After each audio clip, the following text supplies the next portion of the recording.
gue mau bagiin obat khusus buat kalian seller yang jualannya lagi sepi terus di TikTok Shop. Ibaratnya gini deh, kalau lu lagi sepi, gue ibaratin kayak lu lagi punya penyakit kan. Ada gak sih obatnya sebenarnya kalau bisa lu minum cepet kerasa? Ya mungkin gak langsung rame sehari ya. Tapi maksud gue, lu tahu harus ngapain biar toko kalian itu yang tadinya udah sakit jadi sehat lagi. Nah, sebelum gue bahas obatnya kayak gimana, buat kalian baru nonton, jangan lupa buat klik tombol subscribe-nya dan aktifin lonceng notifikasinya ya. Oke, jadi yang pertama, kalau lu sakit, lu tau gak sih apa yang dilakuin dokter ketika pertama kali pasien sakit? Pasti ditanya dong, lu sakit apa? Gejalanya gimana? Kondisinya kayak gimana? Tapi, saking template-nya penyakit TikTok Shop, template nih kalau buat gue udah template nih ya. Kayak masalahnya tuh gak jauh-jauh dari kenapa ya gue gak ada orderan, kenapa ya gue gak pecah telur, kenapa ya gue kayak gini, kenapa ya gue kayak gitu. Dan sebenarnya itu bisa disimpulin dengan satu, masalah lo adalah di traffic. Tapi ada juga sih masalah-masalah lain yang mungkin bukan cuma di traffic, kayak di pelanggaran, di penalti, segala macam. Cuman karena ini kan kita memang cuma nonton video ya, bukan misalnya ngobrol langsung, jadi ya gue gak bisa nanya kan. Jadi ini yang gue kira-kira, tapi kalau kalian misalnya nih, gue pengen dong dianalisain toko gue kayak gimana, dibedahin toko gue kayak gimana. Nah, jadi kalau buat yang lo yang belum tahu, nah kita di Mia tuh punya dua bisa dibilang dua brand lah ya. Satu kalau Mia tuh memang agensi buat nanganin sellernya. Kalau Skill School itu memang bagian edukasinya, namanya udah Skill School kan. Nah di Skill School itu kita punya program pendampingan ordal, di mana di ordal ini bener-bener lu itu dibedah, lu tuh dibedah, ya ibarat gini lah, lu sakit nih ya. Lu masuk rumah sakit ya, Pak. Lu mau di MRI, dicek dah semua, udah diputer-puter semua, ketahuan dah. Oke, sakit lu di sini, udah udah medical check up dah. Nah, kalau lu masuk di situ udah bener-bener dibedah, ketahuan kolesterol lu berapa, darah tinggi lu berapa. Udah ketahuan dah semua, udah gitu nanti bisa dirumusin nih lu kurang lebih kayak gini. Tapi karena berhubung kita maksudnya kita nggak gitu ya, gua bakal kasih lihat yang jadi masalah utama ya. Masalah utama banyak sekali tuh traffic. Nah, traffic itu yang lu perlu tahu adalah gini. Toko kalian, lu gak pernah pecah telur, lu gak pernah dapat order, lu gak pernah dapat gimana-gimana. Kalau misalnya, ya lu traffic tokonya aja gak ada, bener gak? Sekarang gini deh, lu buka toko, lu tungguin tuh toko. 1 hari, yang lewat kagak ada. Besok, hantu pun kagak kelihatan, ya gak? Besoknya lagi, laba-laba aja gak lewat gitu kan. Gimana mau dapat order, bener gak? Gak mungkin dong, lu kan ibaratnya harus ada orang lihat, baru nanti dia beli. Bener gak? Basicnya tuh harus kayak gitu kan. Nah sekarang gini pertanyaannya, kalian tahu gak pintu ke toko kalian itu di mana aja gitu kan. Nah sebenarnya pintunya tuh kalau di TikTok Shop itu ada banyak. Ada tentang dari konten, lo harus bikin konten. Harus gak bikin? Harus. Satu produk berapa konten? Banyak. Jadi gini, suka ada yang ngerasa gini, jujur ya gue banyak banget ketemu kayak oke gue punya 7 produk kok. Terus gimana nih? Satu produk satu, terus selesai gue tungguin. Kagak. Lu punya 7 produk, satu. Gini ya kayak gue aja nih ya cerita ya, gue jual bikin buku ini. Ini buku gue jadi salah satu yang terlaris di TikTok Shop untuk di kategorinya. Nah buku gue ini, itu bisa jadi yang terlaris karena kenapa? Bukunya satu, kontennya kayaknya gue udah bikin gue doang ya. Kayaknya 80 apa 100 gitu. Gua doang. Belum afiliator, belum yang lain. Nah, sekarang produk lu berapa? 7. Oke. Satu video berapa? Satu produk berapa video? 1. Ya. Gimana mau laku, Bambang? Bayang ya. Itu satu konten. Kedua adalah live streaming.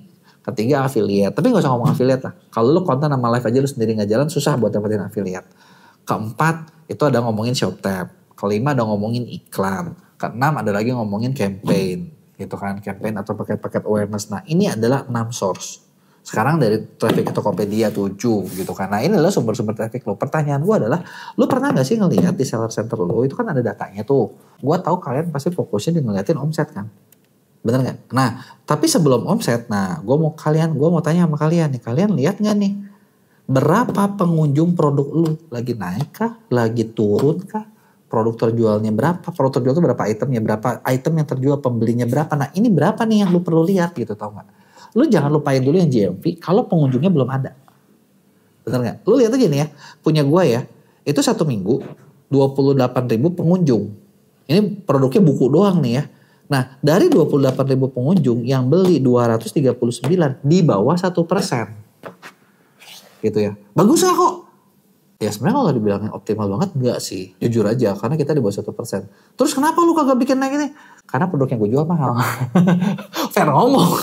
Gue fair ngomong, maksud gue gini ya, kayak buku nomor 1 nomor 2 beberapa yang di atas gue itu kayak barang yang gue jual 200 ribuan, ini 300 ribuan gitu ya. Yang di sini ada lagi di situ 300 ribuan. Mereka jual 30 ribuan gitu kan.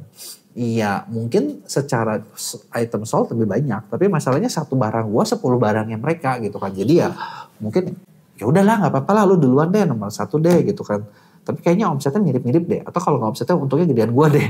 Ya kalau gue sih prinsipnya seperti itu gitu ya. Jadi pertama lu harus tahu dulu nih sumber traffic lu di mana gitu ya. Nah kalau kayak di sini sebenarnya nih kayak lu di TikTok Shop ini ya.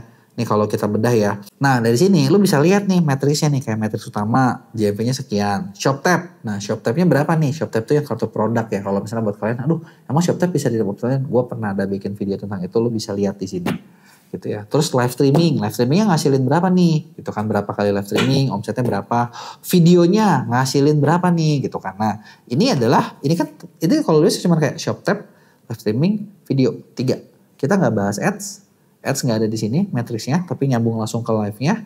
Kita nggak bahas campaign kan langsung ngomongin konversinya, bener nggak? Ya kan. Affiliate itu lambung juga nih, ada yang langsung ke GMV sini, ada yang langsung ke video gitu ya. Jadi itu dia tadi gitu. Beberapa itu kelihatan dari sini. Nah, lu coba cek dulu toko lu dapetnya dari mana. Jangan-jangan nggak ada semua. Nah, kalau nggak ada semua ya sekarang gini. Sesimpel dari kita fokus dulu deh. Kita mau fokusin mana? Mau kontennya dulu, mau live-nya dulu, apa mau shop tab-nya dulu gitu kan. Nah, itulah yang nanti lu lihat. Nah, itu yang pertama. Kita bedah dulu masalah lu di mana. Kedua, udah gitu lu lihat produk kalian. Kalian punya produk banyak nih. Nah, mana nih produk yang bisa potensial? Ada yang produk masih bisa dibagusin nggak nih, dioptimasi nggak nih? Gitu. Produk itu sebenarnya bisa dibagi empat kategori. Kategori pertama adalah traffic tinggi, conversion tinggi. Ini biasanya adalah mendatangkan omset paling banyak. Yang kedua adalah trafficnya tinggi, conversion rendah. Ketiga, trafficnya rendah, konversinya tinggi. Keempat, trafficnya rendah, konversinya rendah. Kalau yang udah traffic rendah, conversion rendah, udah kill aja dah. Itu udah susah.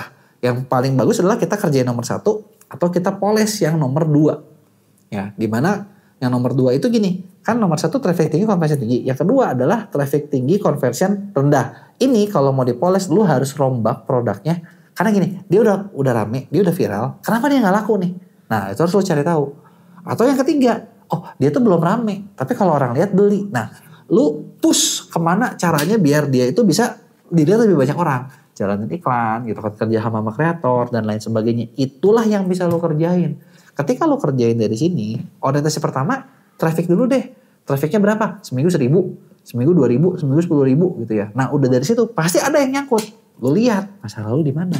Nah ketika udah kelihatan, baru deh kita bisa bikin ini itu gitu kan. Bikin itunya apalagi yang lain, macam-macam. Kalau ini udah jalan basicnya, gampang.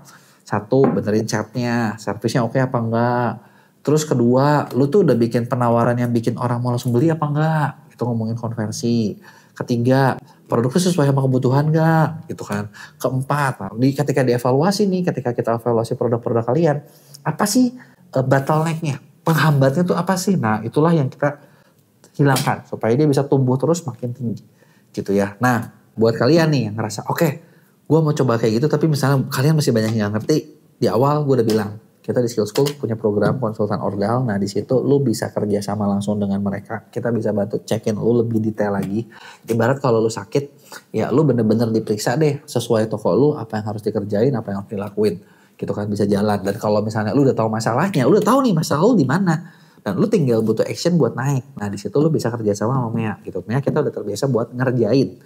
Gitu kan, buat naikin produk atau naikin penjualan dari toko-toko yang memang udah siap buat naik. Gitu ya, kurang lebih kayak gitu. Kalau ada pertanyaan lu tulis di komen, jangan lupa buat like dan share.